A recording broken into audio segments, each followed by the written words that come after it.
Running a business can be challenging, but there is no need for us to reinvent the wheel. The frameworks that we need to be successful, they already exist. They are out there. Our special guest today is going to share a framework she has developed based on 20 years of being at the helm of companies anywhere from 35 million on up to nearly $1 billion in revenue, and making every single mistake under the sun in starting and launching 3 businesses of her own.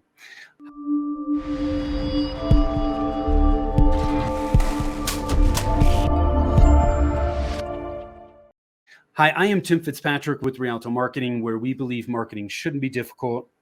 All you need is the right plan. I want to thank you so much for taking the time to tune in. Really excited to have with me Charlene Norman from Bulletproof Your Business Now. Charlene, welcome, and thanks so much for being here.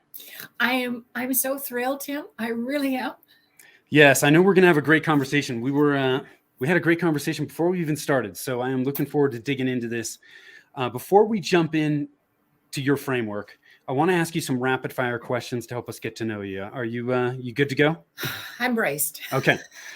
When you're not working, how do you like to spend your time? There is a canal 10 minutes away. My favorite pastime is to scoop up the dogs and go walk along the water. Love it. Where are you based out of?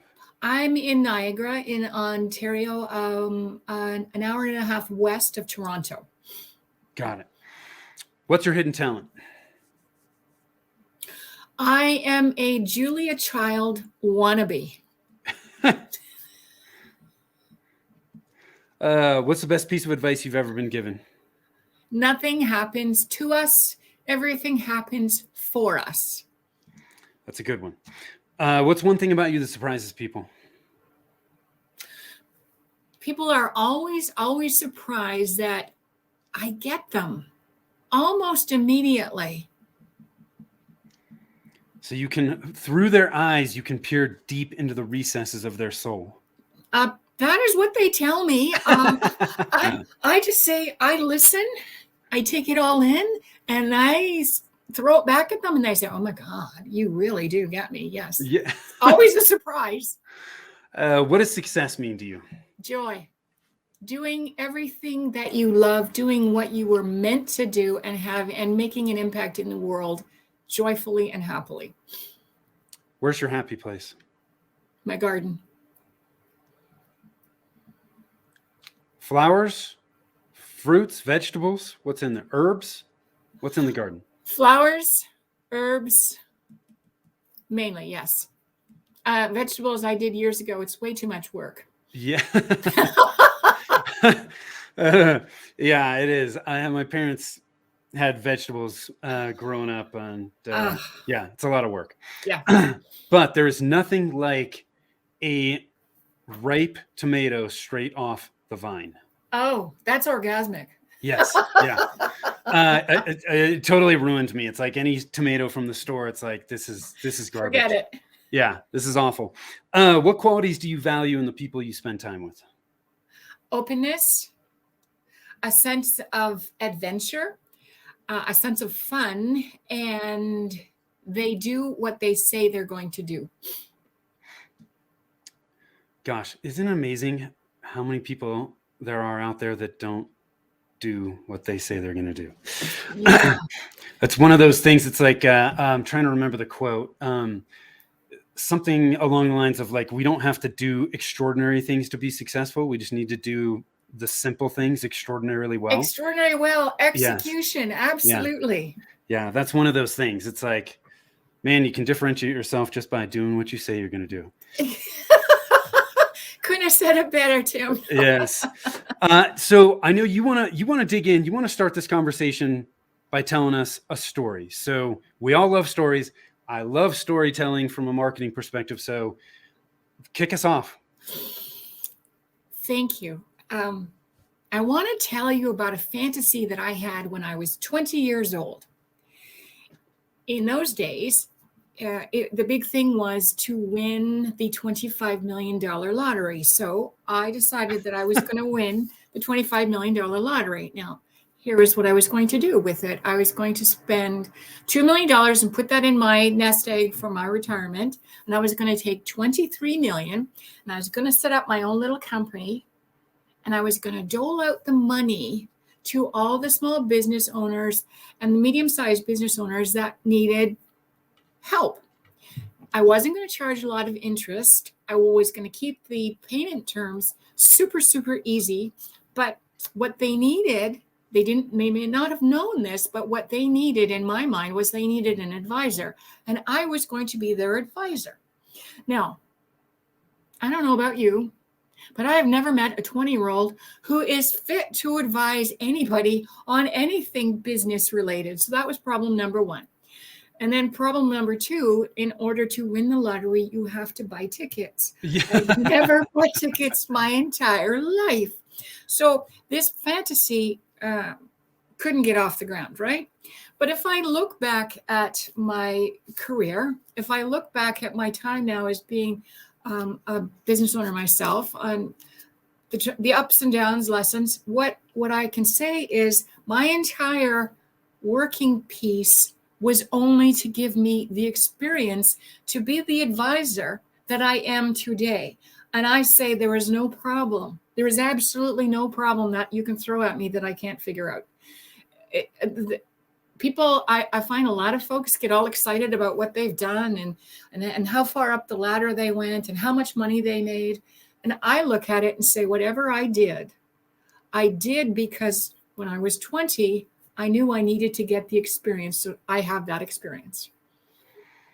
That's a really interesting story. So it's all the jobs that the companies that you ran was to get you to this place that you are now. That is correct. And every single mistake that I've ever made. So when you're an employee, you make mistakes, but they're not huge because it's coming out of somebody else's bank account.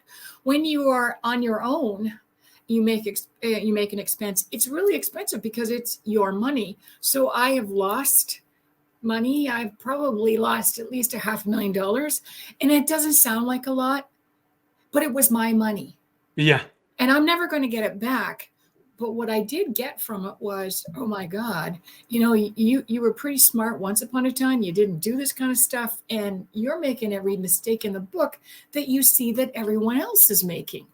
Yeah. And no matter what education we have, no matter what experience we have, when we jump into being our own boss, when we jump into building our own empires, there's so many mistakes that we all make because we're so proud of. I can do anything. I can see it. I can believe it.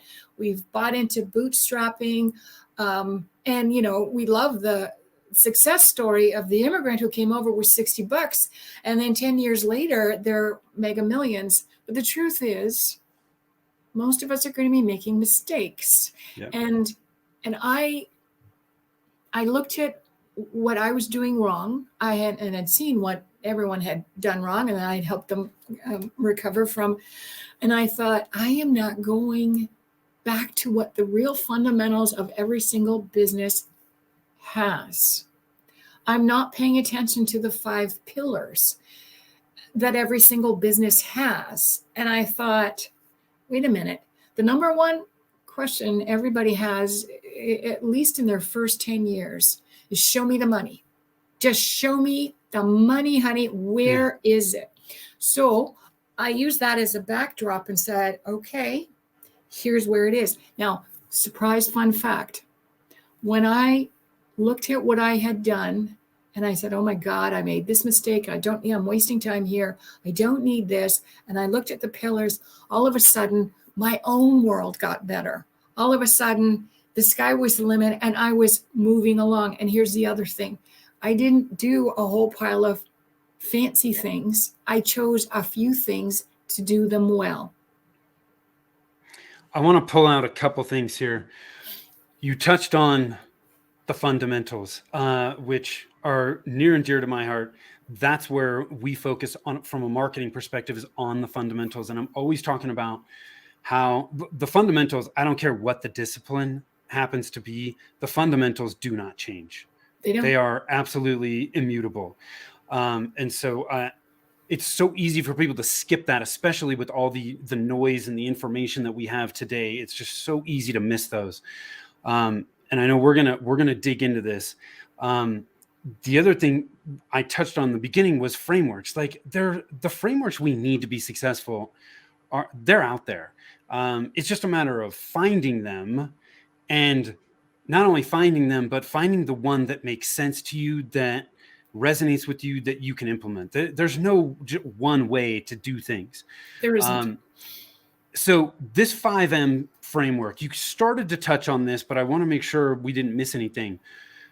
It sounded like you really came up with this based on your business experience at multiple companies, your own companies. What is there anything else that I'm missing there? How did you come up with the 5M's framework? So I'll give you the Coles Notes version. Cool. I said you were successful. You got bottom line results of 45% improvements on EBITDA. You grew the top line.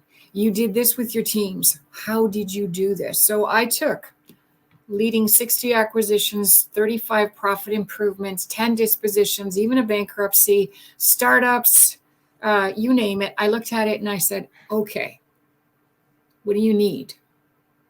What made them successful? And I started writing and putting notes up, and it came down to 5 things. Every single successful business, the fundamentals. You'll never find anybody selling this like as a guaranteed thing. These are the fundamentals that we're not always taught. Every business has the right message. Every business person in that business has the right mindset. There are a bunch of must-haves that every single business is foolish not to put in place. Your passion, marketing, absolutely key, critical, bar none. And the last one is momentum. And that, you could call it sales, but I prefer getting in front of the right audience and building a relationship with them, keeping the momentum so that one client, one account stacks on another account and you take off. When I looked at it, I said, that's the secret. Every business is not going to be focused on all 5 simultaneously every single year. Some years, you're going to focus on one, you're going to leave the other ones because they're okay. Some years you might focus on 2, but the bottom line is the successful companies have that solid foundation where every one of these is addressed. I'm assuming too, as the business evolves, maybe they had mindset or marketing dialed in, but as things evolve and change, it may negatively impact one of those things and they got to come back to it. It's never a one and done. And Yeah. I'll give you a really good example of exactly what you're talking about. In the beginning, it's a very emotional roller coaster for every single business owner and every single entrepreneur. When they get bigger and they bring, and so you can master that with some mindset or mental exercises and thoughts. But when they start to grow and they start to bring people in, and now they've got a team working for them of anywhere between 10 and 100, the chances are they don't have the experience necessary to manage the projects that those people are in charge of. They don't have the leadership abilities to work with those people in the best way possible. So now it's a case of, okay, I got to change my mind. It's not me doing everything. It's me trusting. And that's a huge shift. Yeah. When you have people. So it's never one and done. As you get older, as you grow your business and the business gets older, your messaging is going to change, because in the beginning, it'll be one thing. But once you get a track record, you start to tinker with it. every one of them goes deeper as the company gets bigger or older, and every one of them goes wider. But no one really thinks in those terms when they're first off the blocks. It's, oh my God, I'm going to do this. I've got a product and a service, and I'm going to sell it, and life's going to be great. Yeah. Build it, they will come. Yeah. So you came up with this from your experience, identifying, hey, these are the keys that all these successful businesses had. What's the end result? Like, why should people care about using the 5M framework?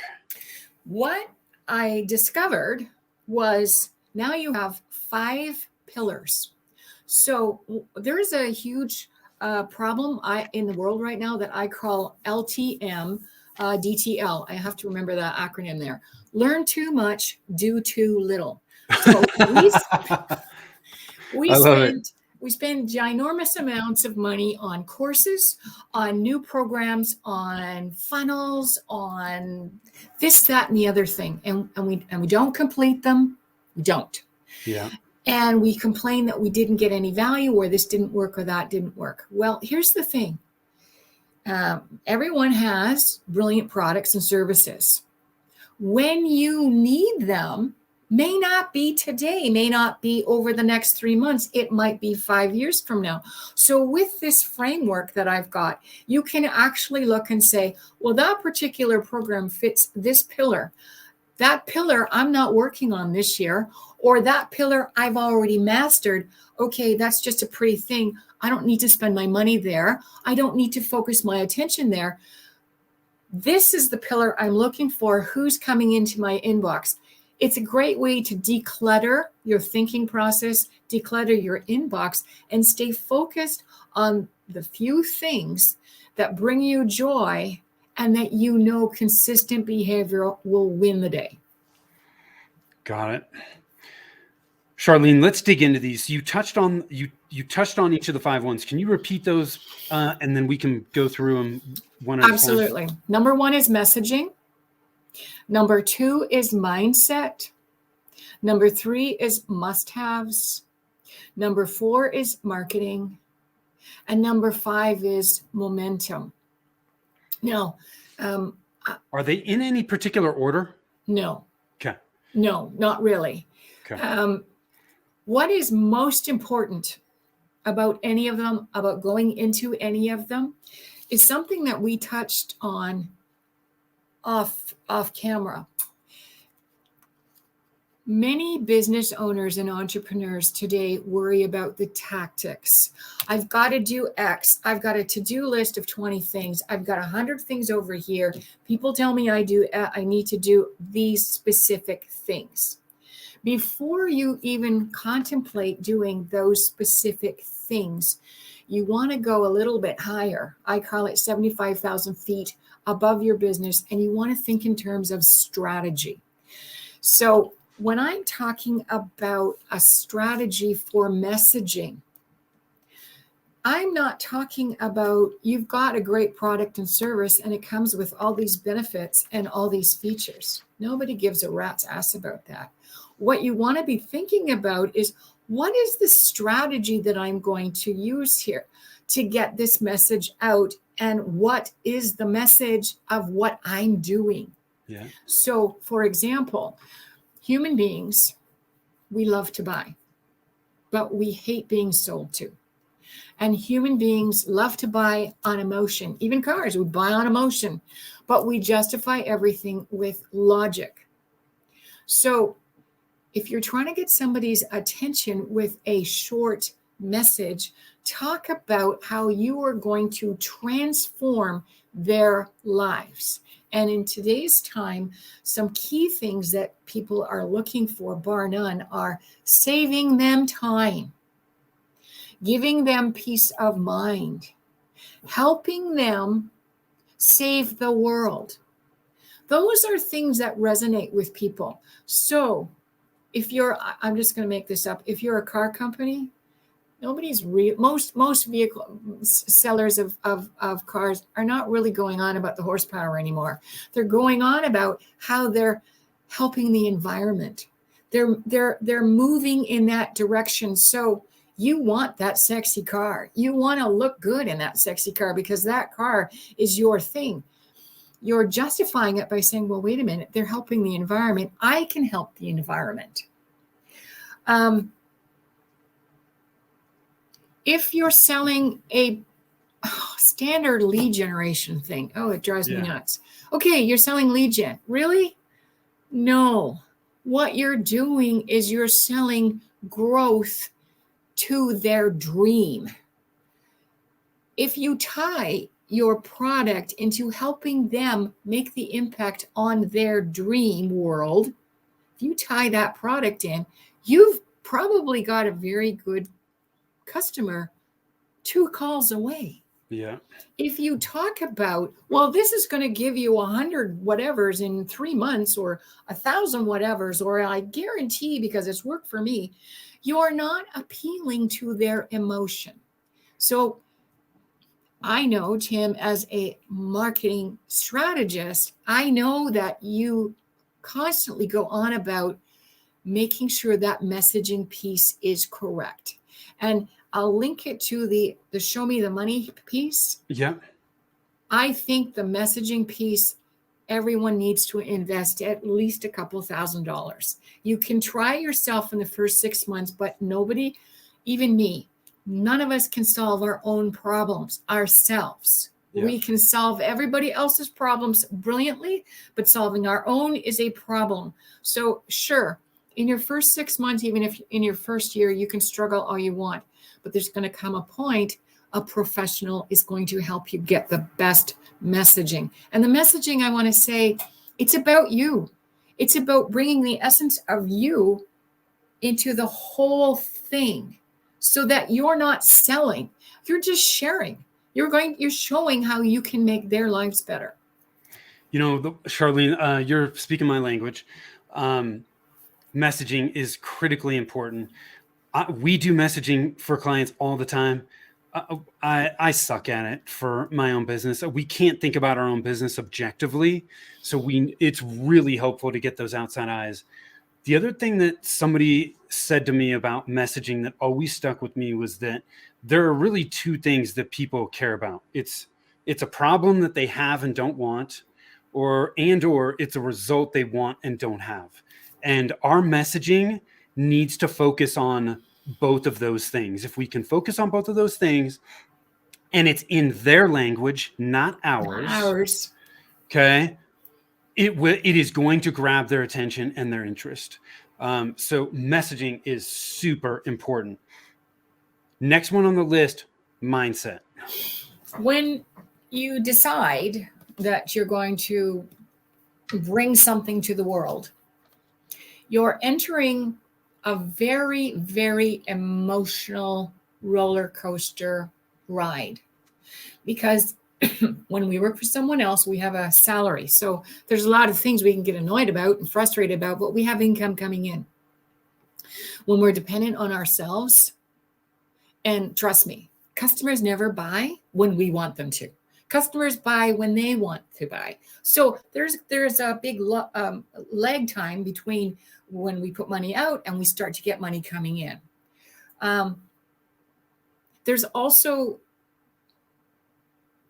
gremlins inside of our heads, gremlins that tell us, well, that was a stupid idea. You're not nearly as smart as you think you are. You're not ever going to do this. You're a loser. Oh my God. Oh my God, somebody paid me. Oh, this is a great day. Oh crap, my wife left me. It's every single day you can go through 10, 20 different emotions. And most of us humans are emotional people, and we wear our emotions on our sleeves, which means it's code for we screw up other people's lives because of our bad emotions. Developing the mental strength, developing the mental resilience that I have to stick to my guns. I believe in my heart what I'm doing. I believe 100% in this. You're not going to knock me off of this pedestal because I know this is the right way. Sticking to that requires exercising a muscle. There's a lot of life coaches. There's a lot of psychotherapists and psychologists out there that will say that they can help you. And yes, they can. But in the early years, and especially in the first, I would say 10 years, at least in my experience, there's not a lot of extra money for that kind of stuff. I mean, really, this is the last place we're going to spend money on is ourselves. So I found a resource. I found two resources that are like dirt cheap. I'm not an affiliate. I don't get paid for saying this, but I will say go to mindvalley.com. It's a personal growth learning website. And for $500 a year, you can have a subscription that gives you access to a gazillion different programs, which strengthen your mind. It's written for business people as well as non-business people. There are a million different courses that you can take that I promise you, if you spend 30 minutes a day, which is nothing, you can do it while you're walking or jogging or whatever. 30 minutes a day, you decide what you want to listen to. Inside of 3 months, you will be a changed person. Inside of 6 months, you will be way stronger. Inside of a year, you will not recognize the person you have become. And that is the cheapest resource I can possibly give you. The next one is you can Google and you can find stuff, but I find that is expensive because it's taking away from your time. And that's why I say, if you need help with your brain power, especially in the early years, mindvalley.com is an excellent resource for almost nothing. Let's talk about must-haves. We all love the I made myself a gazillionaire and I had no money. We all love the turnaround stories, but the truth is we now live in the technological age. We are all dead in the water if we don't have a computer. We are also dead in the water if we don't protect that computer, because in case you haven't noticed, the www web has become the Wild West. Yeah. There are more and more critters out there who are anxious, just anxious to hack you, anxious to take all the intellectual property, all your customer names, all your secrets, and spread them out. Maybe hold you ransom. It doesn't matter. So what I say to everybody is you cannot make a business on nothing. You have to have, I always recommend at least a $10,000 for computers and cybersecurity and a little extra for help in the messaging department. We all know, whether we want to or not, we have to abide by the laws. So whatever you're in, you need to be checking that you are in compliance with your municipal, with your state, with your provincial, with your federal, whatever the laws are. If they cost you money, they cost you money. You can't not pay it. If you bring on employees, I'm sorry, you owe those employees a safe environment at the very minimum, which means you have to pay, in Canada, we call it workers' compensation. In the US, I think it's OSHA. Yeah. You can't not do it. Those are the absolute must-haves. When you get bigger, here's one tip. Make yourself a standard operating procedures manual. Why? Because as you bring on people, you don't have to do a lot of training. You provide them with the documentation, which lays out your bare minimum expectations and the crucial things that you know need to get done to ensure that the business is still going. And this is a terrific way to say, in the early years, you may not need a standard operating procedure manual, but I guarantee you by year 10, if you don't have it, you're going to flame out because you're trying to do too much all by yourself and you're not helping your employees. Yeah. So this kind of goes back to what you touched on before. Each of these pillars is you're never done. The must-haves you need in the beginning are different than the ones you need when you hit X point and when you hit Y point. Those are changing. So you've got to be staying on top of those things and making sure that those things are in place. And what I've done is I've gone against all my advice and I've said, here are your tactics. I've just given you a bunch of tactics in your must-haves. The strategy is for you to be a viable, long-term, law-abiding, community-driven business. That's your strategy. To do that, these are all the things you're going to have to make sure that are in place. Yeah, as you were going into this, I was thinking about, I used to know a guy who worked for a company that they got hit by a ransomware attack, and they had been in business for, I think, about 10 years. And honestly, I don't keep in touch with the guy anymore, so I don't know. But they almost went out of business. Yep. And because they did not have cyber insurance, and the hackers said, "Hey, pay us $1 million." And even small businesses, I think it's very easy to think, "Oh, I don't have enough stuff for people to care about." Well, these guys were consultants, and it wasn't necessarily them, it was their clients. That's And right. they took advantage of all their client stuff. Their clients' businesses were basically shut down. So cybersecurity is just one of the many things you touched on in there. Yep. There's a lot of things that could stop our businesses right in their tracks. So I love must-haves, which we're then moving into another pillar, which I believe is a must-have, but I'm biased, and that's marketing. So let's talk about marketing for a minute. Actually, you know what? I think you should talk about marketing, because prior to, I would say a few things, and then you went off and you said, and this, and I'm going, yes, sir, you can talk about marketing all you want. The only thing and I'm serious, Tim, I'm going to give this floor over to you. The one thing I'm just going to say about marketing, because you're going to cover off the strategy, which is absolutely vital. Many of us get all bent out of shape because these days there's a million different things that we can do. And so we're always concerned about, well, what do we want to do, or what can we do? The first thing is to have a strategy. And I'm going to turn the floor over to Tim for that, because he's brilliant. The second thing I'm going to say is, any tactic you choose the one you love, because you can pick any tactic, and as long as you work it, it's going to work. I promise you, it will work. It's part of that execution thing. Yeah. So if you don't like videos, go to writing. If you don't like writing, go to messaging. If you don't like messaging, go to in-person. If you don't like in-person, then do it virtual. I don't care. Do what you love and do it regularly and well. Okay, so Tim, tell us about the strategy piece. Yeah.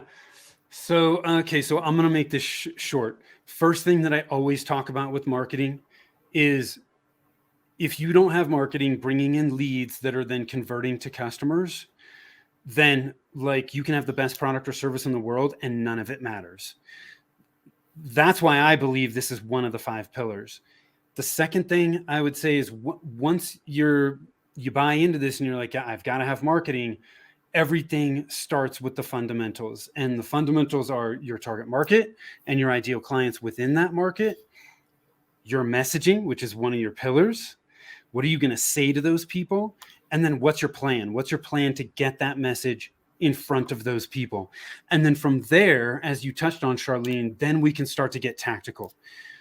But we really have no business getting tactical and start taking action until we have that foundation in place.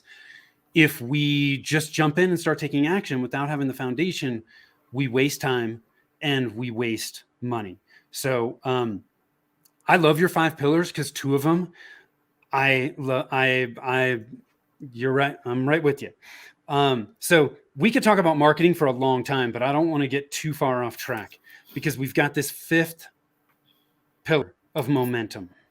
So momentum is growing your top line. Momentum is driving your sales. There's a lot of products out there right now that just want to talk about lead gen, but lead gen is only one piece of growing your sales. The biggest thing that has changed in the world of sales is it's today, from 100 years ago to what it is today, is that today is about relationship marketing. So you can have funnels. I don't care. but you got to start with people. You can have chatbots and all that kind of good stuff, but you still need people, because people are emotional beings that love the human to human touch. So when I'm talking about momentum, let me get really, really down and dirty. How much of your time in a day is spent in front of prospects and clients? In the very beginning, we need to be spending 5 to 6 hours a day in front of other people, practicing our message, telling people what we can do, and offering help. We are not selling. We're not peddling. We're just getting our names out there. As we get bigger, if we're not into selling, if sales is not our strength, we can go, in the old days, it was to find a distributor. In the new days, we can hire on salespeople. But here's a hint. The really good salespeople that you want to bring in, they don't do commission only. Nobody does commission only. So if you want to spend this is one spot. If you want to bring in salespeople, you're going to have to cover at least their bare necessities. You will get it back a million times over. But if you're going in saying, well, I'll pay you when I bring it in, no one's going to do that. Those days are over. And the other thing about momentum is, and people forget this, when you have your first few brilliant customers, you go back and you ask them for testimonials. And then you blast those testimonials into your messaging, and that becomes part of your new foundation. In addition, you ask for referrals, because those referrals move you along faster, and that's where a lot of your momentum is going to come from. I love it. So we talked about messaging, mindset, must-haves, marketing, and momentum. Those are the 5 pillars. Charlene, you've shared some awesome information with us today. Any last-minute thoughts you want to leave us with? Anything you want to do is possible, as long as you have put in the effort of persistence and regularity, and you have an open mind. Anything is possible. If people want to get help with any or all of these 5 pillars, where's the best place for them to go? I play on LinkedIn every single day. Just reach out, DM me, or follow me. You'll get Charlene full on that way. Awesome. So connect with Charlene directly on LinkedIn. You can also go to her website at Bulletproof Your Business Now. It's just like it sounds. BulletproofYourBusinessNow.com. Reach out to her. She's obviously got a wealth of experience that she can share, help you push through your roadblocks to help you get where you want to go. So Charlene, I really appreciate you taking the time. It's been a fantastic conversation. So thank you so much. I've enjoyed your presence, Tim. Awesome. And for those watching, listening, thank you for tuning in. If you're struggling with your marketing, you've hit a ceiling, you're not quite sure what that next step should be, you're investing in marketing, but it's not working and you don't know why, head on over to our website, rialtomarketing.com. That's RIALTO marketing.com. Click on the Get a Free Consultation button. I'll be happy to chat with you and give you some clarity on what those next steps should be. Thanks so much for tuning in. Until next time, take care.